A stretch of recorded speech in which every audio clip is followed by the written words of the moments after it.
ধুন্দল গাছ বুনছিলাম পানিতে তলিয়ে গেছে বৃষ্টির পানিতে। এত পরিমাণ বৃষ্টি নামছে, সোজা কথা ধুন্দল গাছটা শেষ হয়ে গেছে রে। কত জালি দোরসাল, একটা জালিও হাই হাই রে একবার পানি বাইজে গেছে। কত বৃষ্টি নামছে, 3 রাত 24 ঘন্টার বেশি নামছে বৃষ্টি। এই যে কত জালি গুনাইছিল সব বোনাশ হয়ে গেছে সব। এই যে খাওয়ার কাম চলতো তা ওই যে শেষ হয়ে গেছে।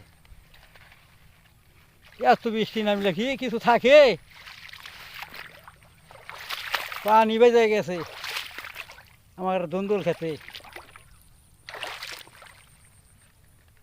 এই যে জালি আইসাল কত, এই যে 2টা জালি আইসাল হাই রে সব শেষ হয়ে গেছে রে বুঝলা।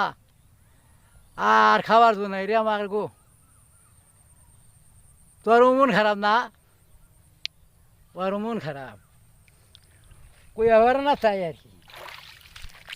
এই যে জালিগুলা পানি সোজা কথা বৃষ্টি ঝান বৃষ্টি নামছে নাকি, বৃষ্টিতে সব শেষ হয়ে গেছে। ধান পইরা সোজা হুইয়া পড়ছে, ধুন্দুল ক্ষেত্রা শেষ হয়ে গেছে, মইরা যাইব মনে হয়, বৃষ্টির পানি বেজে গেছে। করার কিছু নাই, এখানে প্রাকৃতিক দুর্যোগ হলে তো কিছু করার নাই। এই যে এটা জালি আছে, এটা খাবার ধুইছে পরে, এটা খাবার ধুইছে কিন্তু খাওয়ামু কেমন। বুলা রে বুলা,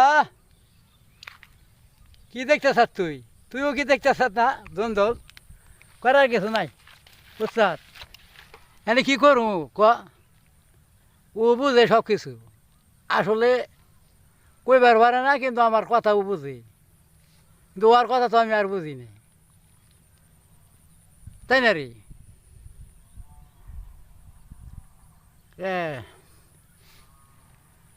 এই জালি বিনাইছিল এই যে ফুল, রে কি বৃষ্টি নামছে, মানে এত রোদ আর খরা দেখে মনে মনে কইছে যে সর্বনাশের একটা চিহ্ন আসতে আছে। যা মনে মনে ভাবছি তাই হয়েছে, একবারে কি একটা ঘূর্ণিঝড় হইলো, হয়ে এবার সব কিছু শেষ হয়ে গেল। ধান গুইনে পইরা দেয়, হাই হে কি সর্বনাশ আমার। এই যে জালিগুলা ধর সাল এগুলা তো মইরা দেবো, পানি বেজে গেছে সোজা। হাই হাই রে, আয় বলা নো বাড়ি যাই, নো বলা নো বাড়ি যাই। আর কি করবে, এনে ওর মনটা খারাপ হয়ে গেছে, মানে ওর কথা ও তো কইবার পারে না। আয় নু যাই, আইসো ন যাই, এনে বাড়ি যাম।